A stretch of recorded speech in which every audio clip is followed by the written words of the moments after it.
What's up mga idol? Good morning po sa inyong lahat, lalo na sa mga nanonood sa akin sa international, sa mga ibang bansa. Yan. So maraming salamat sa mga viewers. So ngayong araw na to, ang gagawin natin napakadali lang, magluluto tayo ng ginataang tulingan. So yun, kasi yun yung ulam ko ngayon. Itong ginataang tulingan, napadali lang lutuin. Dito may matututunan kayo paano magluto ng ginataang tulingan. Kung marunong naman kayo magluto, mas maganda manood pa rin kayo. Baka sakaling may idea ako na hindi nyo pa nagagawa. So ayun lang mga idol, mas maganda kung baka pa lang sa aking channel, mas maganda pindutin mo yung notification bell para lagi kang updated sa mga channel ko. So yun, simulan natin pagluluto para tayo'y kumain na.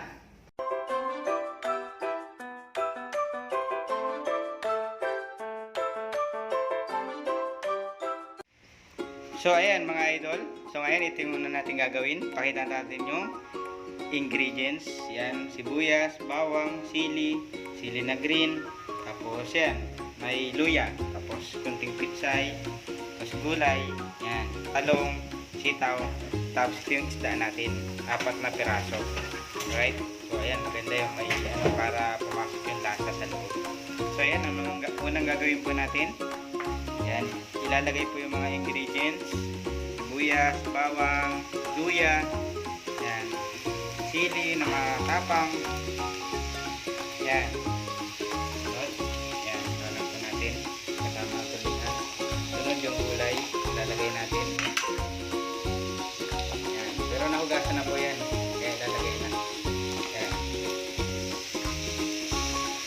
yan, ilalagay na po. Lagyan natin ang konting suka.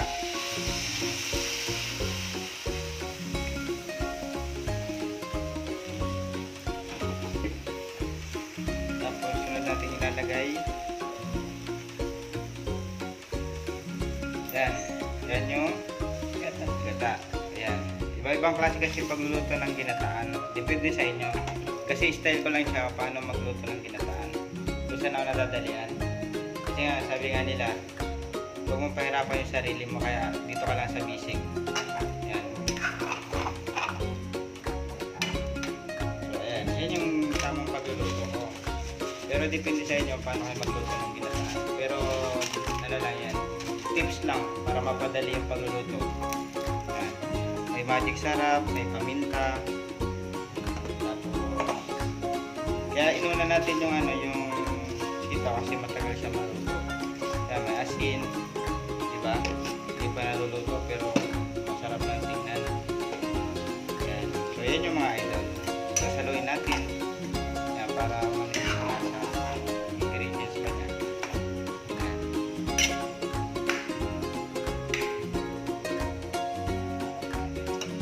So yung mga idol, mga konting minuto lang para ilagay natin.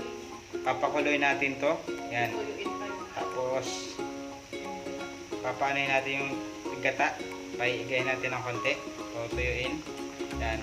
After nyon mga idol, ang sunod natin ilalagay itong talong. Yan. Tsaka yung pinalas na itong itong dahon kasi madali lang tumatuto. Itong pitsay. Yan. Idol kumukulo. So yun. Hintayin natin idol na paigayin natin ng konti para masarap kasi maglalangis-langis na siya. So ayun mga idol. 20 minutes later.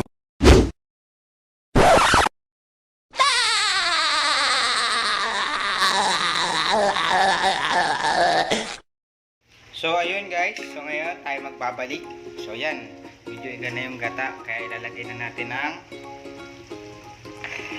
yan, yung talong. Yan, tapos isang sili. Yung malang.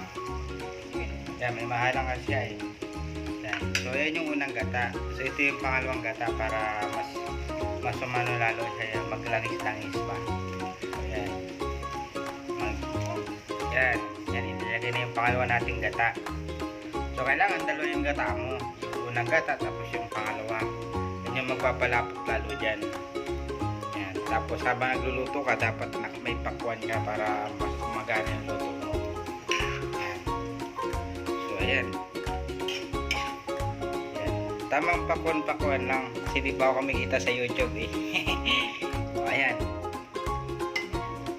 So ngayon mamaya ilalagay na natin to pag kumulo para ano, yan yung last na ilalagay natin.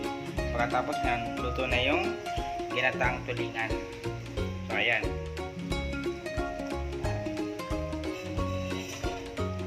A few moments later.